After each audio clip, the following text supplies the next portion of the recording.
গল্পটা শরীয়তপুর জেলার তারাশিমুলিয়া নামের একটি গ্রামের। সেই গ্রামটা এতই গভীরে ছিল যে হারিকেনের যুগেও সেখানে হারিকেনের অবস্থাও বেহাল। সামান্য তেল কিনতেও যেতে হতো অনেক দূর পর্যন্ত, তাই সেখানকার অনেকেই হারিকেন ব্যবহার করত না। গ্রামের কিছু গণ্যমান্য ব্যক্তিরাই কেবল সেটি ব্যবহার করত। সেই সন্ধ্যাতেও সবাই প্রতিদিনের মতো বাইরে বেরিয়ে আসে। বড়রা গল্প করতে থাকে, ছোটরা খেলা করতে থাকে। হঠাৎ একজন খেয়াল করল বাচ্চাদের মধ্যে একজনকে খুঁজে পাওয়া যাচ্ছে না। বাকি বাচ্চাদেরকে জিজ্ঞাসা করলে তারা বলে সেই হারিয়ে যাওয়া বাচ্চাটা একটু আগেও সেখানে খেলছিল। হঠাৎ তাহলে সে কোথায় চলে গেল? সবাই অনেক চিন্তিত হয়ে পড়ল। তাদের যাদের কাছে হারিকেন ছিল তারাও হারিকেন বাসায় রেখে সেখানে এসেছিল। বাসাগুলো একটু দূর দূরান্তে হওয়ায় কেউ বাসায় গিয়ে হারিকেন আনলো না।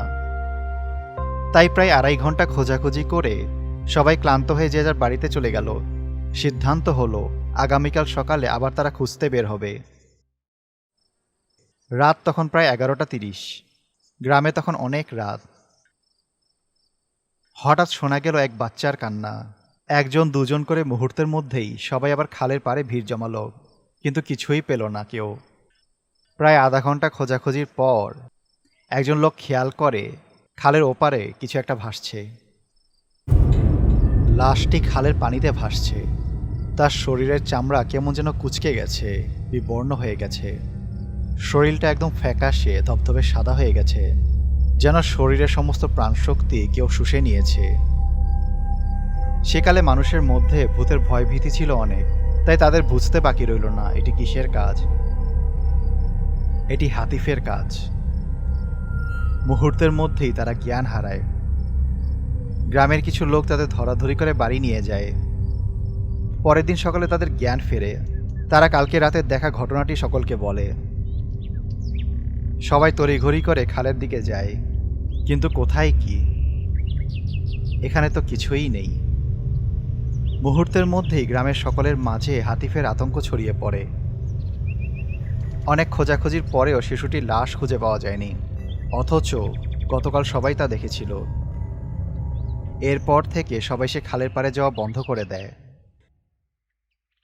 তারপর কেটে যায় বেশ কয়েক বছর, প্রায় 1 দশকের মতো। 1994 কি 1995 সাল তখন। সবার ঘরে ঘরে তখনও হারিকেন আসেনি, তবে আগের মতো এত কমও নয়। তবে আগের সংস্কৃতি কেউই ভুলেনি। সন্ধ্যা হলে সবাই চলে যায় মাঠে, খালের পাড়ে। বড়রা গল্পগুজব করে, ছোটরা খেলা করে। সেদিন সন্ধ্যায় সবাই প্রতিদিনের মতো সন্ধ্যার পর খালের পাড়ে চলে আসে। সুখ এবং দুঃখের নানা গল্পগুজব করতে থাকে। মুহূর্তের মধ্যেই শোনা যায় বিজয় নিখোঁজ। বিজয়, বয়স 8। তড়িঘড়ি করে সবাই খুঁজতে থাকে বিজয়কে, কিন্তু কেউই খুঁজে পায় না। বাসা থেকে হারিকেন নিয়ে আসে কেউ কেউ। প্রায় 2 ঘন্টা খোঁজাখুঁজির পর হারিকেনের আবছা আলোতে দেখা যায় খালের ওপারে কিছু একটা ভাসছে। 3 জন লোক যায় খালের ওপারে। তারা সেখানে গিয়ে দেখে বিজয়ের লাশ ভাসছে। শরীর ধবধবে সাদা, গায়ে ছোপ ছোপ দাগ, নখের আঁচড়, কিন্তু মানুষের নয়। ভয় পেয়ে তারা তাড়াতাড়ি চলে আসে খালের এপারে। এপারে এসেই তারা জ্ঞান হারায়। এইভাবেই চলতে থাকে। দিন পার হয়ে মাস কেটে গেল কয়েক বছর। খালের পাড়ে আবারও যাওয়া বন্ধ করে দেয় সবাই। সালটা ছিল 2005 কি 6। গ্রামে আছে হারিকেন ঘরে ঘরে, কিন্তু আগের মতো সবাই আর বাইরে বের হয় না, বরং বাড়ির ভেতরেই থাকে সকলে। সে রাতটি ছিল পূর্ণিমার রাত। শামীমের বয়স 7 বছর। সেদিন সন্ধ্যায় তাদের বাড়িতে তাদের প্রতিবেশী কিছু লোক গল্প করতে থাকে। তাদেরই ছেলে মেয়েদের সাথে শামীম খেলা করতে থাকে। হঠাৎ দেখা যায় শামীমকে খুঁজে পাওয়া যাচ্ছে না। কিছুক্ষণ আগেই সে এখানেই খেলা করছিল। কোথায় গেল সে? বাড়িটা তন্ন তন্ন করে খুঁজতে লাগলো সবাই। বাড়ি শেষে বাহিরেও খুঁজতে লাগলো কেউ কেউ। রাত তখন 10টা। হঠাৎ বাইরে শোনা যেতে লাগলো এক শিশুর কান্না। কান্নার আওয়াজটি খালের ওপার থেকে আসছে। যেহেতু অনেক বছর কেটে গেছে, তাই গ্রামের সেই হাতিফের কথা প্রায় সবাই ভুলে গিয়েছিল। খালের পাড়ে আসতেই কান্নার আওয়াজ হঠাৎ থেমে গেল। তারা খেয়াল করল খালের ওপারে কিছু একটা ভাসছে। শরীরটা একেবারে ফ্যাকাশে হয়ে গেছে, যেন দেহের সব সজীবতা নিমেষেই হারিয়ে গেছে। আর গায়ে অদ্ভুত কিছু আঁচড়ের দাগ পাওয়া গেল, যা মানুষের নয়। তারপরেই দেখা গেল কালো একটা অবয়ব, যার চোখ টকটকে লাল, হয়তো হাতিফ।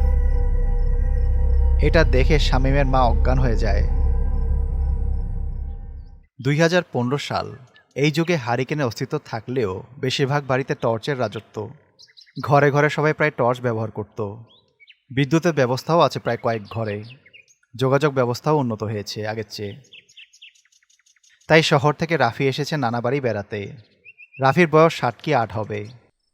কিন্তু রাতে তারও লাশ সেই খালে পাওয়া যায়, সে একইভাবে যেভাবে অন্য লাশগুলো পাওয়া গিয়েছিল। সাল 2025। আমি নাসির উদ্দিন, ঢাকায় থাকি। এখানে এসেছি বেড়াতে। এখানকার এক নারীর মুখে শুনেছিলাম সেই গল্পটি। সেই খালপাড়ের ওপারে নাকি একটি পুরনো গাছ রয়েছে, সেখানেই নাকি হাতিফের বসবাস। সে নাকি প্রতি দশকে একটি করে শিশু নিয়ে যায়। সবারই বয়স 5 থেকে 8 বছর থাকে। লোকমুখে শোনা যায় সেই ঝিনটি প্রতি দশকে একটি শিশু নিতে বারবার ফিরে আসে। নানান রকমের ভয়ঙ্কর ঘটনা শোনা যায় সেই খালপাড় ঘিরে। আমি জানতে চাইলাম, কে এই হাতিফ? নানি জানায়, লোকমুখে শোনা যায় এটি একটি ঝিন, যা শুনশান এলাকা পছন্দ করে, যার বসবাস ওই গাছটিতে। ওরা মানুষের সহ সকল পশু পাখির কণ্ঠ নকল করতে পারে। সে প্রতি 1 দশকে একটি শিশু নেওয়ার জন্য বারবার ফিরে আসে। এরপর আবার 1 দশকের জন্য কোথাও যেন হারিয়ে যায়। গ্রামের সকলের মাঝে আতঙ্ক রয়েছে সেই খালপাড়কে ঘিরে। তবে নানির বলা সেই ঘটনা ঘটে গেছে প্রায় 1 দশক হয়ে যায়। হঠাৎ শোনা গেল পাশের বাড়ির ইমতিয়াজকে নাকি খুঁজে পাওয়া যাচ্ছে না। ইমতিয়াজের বয়স 8 বা 7 হবে। সবাই তড়িঘড়ি করে খালপাড়ে যেতে লাগলো, কারণ সবার মনে সেই পুরনো ভীতি। আমিও তাদের সাথে গেলাম। ওপারে একটা লাশ ভাসতে দেখা যাচ্ছে। আমার বুঝতে বাকি রইল না সেটা কার লাশ। সেটা ইমতিয়াজের লাশ। হাতিফ আবার ফিরে এসেছে, নিয়ে নিয়েছে আরও একটি প্রাণ।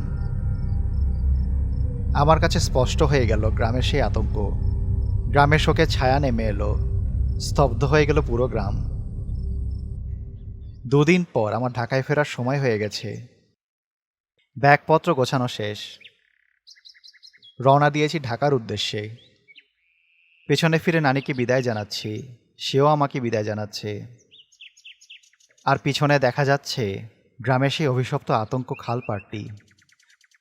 হয়তো আবারও 1 দশক পরে ফিরে আসবে হাতিফ, নিয়ে নিবে আরও একটি প্রাণ। প্রতি দশকে হয়তো বারবার ফিরে আসবে সেই হাতিফ আতঙ্ক।